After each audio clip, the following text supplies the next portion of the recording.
आज हम भारतीय जनता पार्टी के रूप में काम करते हैं। मैंने इस पार्टी को एक शैशव काल से जन्म लेकर के बढ़ते हुए देखा है और वहां तक पहुंचते हुए देखा है कि देश में 6 साल तक वाजपेयी जी का शासन था, जिस शासन को लोग याद करते हैं किस प्रकार से भारत की सेवा की।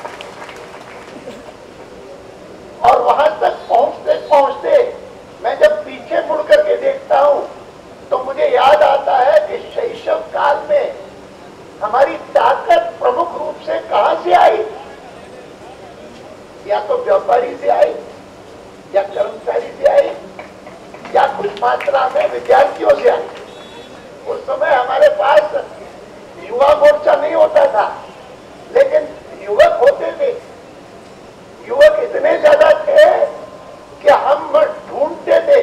मुझे याद है मैं राजस्थान में था तो कोटा में था, तो कोटा में भारतीय जनसंघ का अध्यक्ष कौन हो बनाने के लिए बुजुर्ग कौन कौन हो सकता है, सम्मानित बुजुर्ग कौन है, तो एक सज्जन का नाम लिया जो आर्य समाज के अध्यक्ष थे। मैं उनसे मिलने गया और उनको कहा कि आप हमारे अध्यक्ष भी बन जाइए भारतीय जनसंघ की।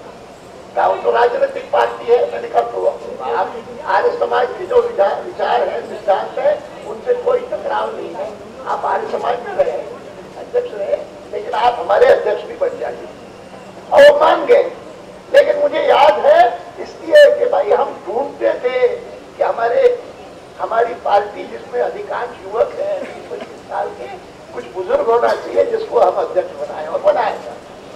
मैं इस बात का जिक्र इसलिए कर रहा हूं कि आज जिस स्थान पर पहुंचे हैं हम, इतनी बड़ी पार्टी है देशव्यापी, जिसका सम्मान सारी दुनिया भी करती है, उस स्थान पर पहुंचने में जिन वर्गों ने हमारा साथ दिया शैशव काल में, उनमें प्रमुख व्यापारी थे,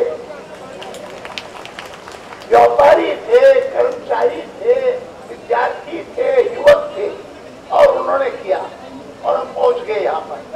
और इसीलिए आज जब मुझे श्याम बिहारी जी ने कहा कि आप आइए, मैंने कहा मैं जरूर आऊंगा, और कोई नहीं तो आपको बधाई देने के लिए आऊंगा और आपको अभिनंदन करने के लिए आऊंगा कि किसी सूरत में इस FDI डिटेल के साथ समझौता नहीं होगा और हम उसके साथ संघर्ष करेंगे,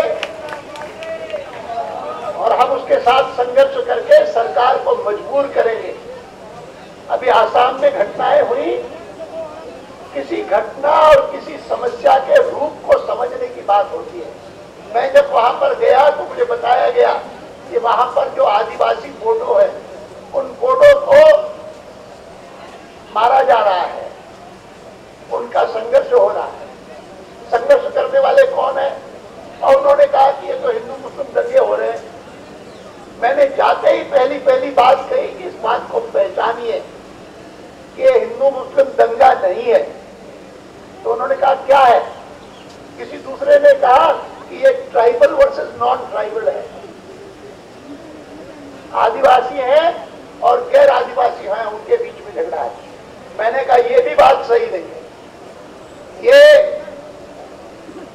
सांप्रदायिक झगड़ा नहीं है, और ये जिसको कहते हैं जातिगत झगड़ा भी नहीं है। ये झगड़ा मूलतः भारतवासी का और विदेशी का है। इस तथ्य को पहचानो। भारतवासी जो भारत मूल का है और दूसरा पड़ोस से आया हुआ हो, घुसपैठ करके आया हुआ विदेशी, उसके साथ झगड़ा है। इस स्वरूप को पहचानो। लोगों को समझ में आया धीरे धीरे करके। और कैसी विडंबना है कि हमने तो कहा कि इस समस्या का हल यह है कि जो बांग्लादेशी देश से घुसपैठ करके यहाँ पर आया है उसको बांग्लादेश वापस भेज दो। ये हमने कहा समस्या का हल है। उसकी बजाय ऐसी स्थिति पैदा की सरकार ने, ऐसा रिस्पॉन्स दिया उस समस्या को कि बांग्लादेशी बांग्लादेश नहीं गए, भारत में रहने वाले रहने वाला, कोई मणिपुर का रहने वाला, कोई अरुणाचल का रहने वाला, कोई नागालैंड का रहने वाला, उसको जिन जिन स्थानों पर रहते थे हिंदुस्तान भर में, उनसे वापस अपने अपने नॉर्थ ईस्ट भेज रहे हैं। ये क्या तरीका है? कैसी विडंबना है, कैसी विकृति है? समस्या का जो हल होना चाहिए वो क्योंकि समस्या के स्वरूप को नहीं समझते, इसीलिए ऐसे विकृत परिणाम आते हैं।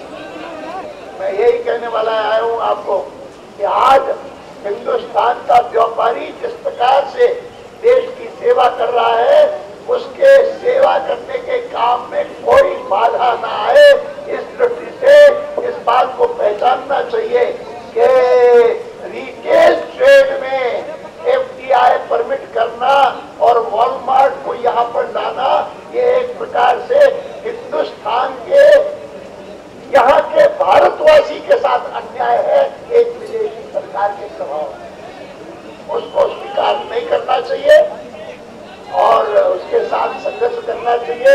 यह धरना उस संघर्ष का आरंभ है। आपको बहुत बहुत बधाई, आपको शुभकामनाएं। भगवान आपको निश्चित रूप से सफलता देगा। मैं बधाई देता हूं फिर से श्याम बिहारी जी को, घनश्याम जी को, उनके सब साथियों को। यहाँ पर सब हमारे प्रमुख लोग बैठे हुए हैं, दिल्ली प्रदेश के अध्यक्ष भी बैठे हैं, विजय गोयल भी बैठे हैं। उन सबको बधाई देता हूँ इस संघर्ष को आरंभ करने।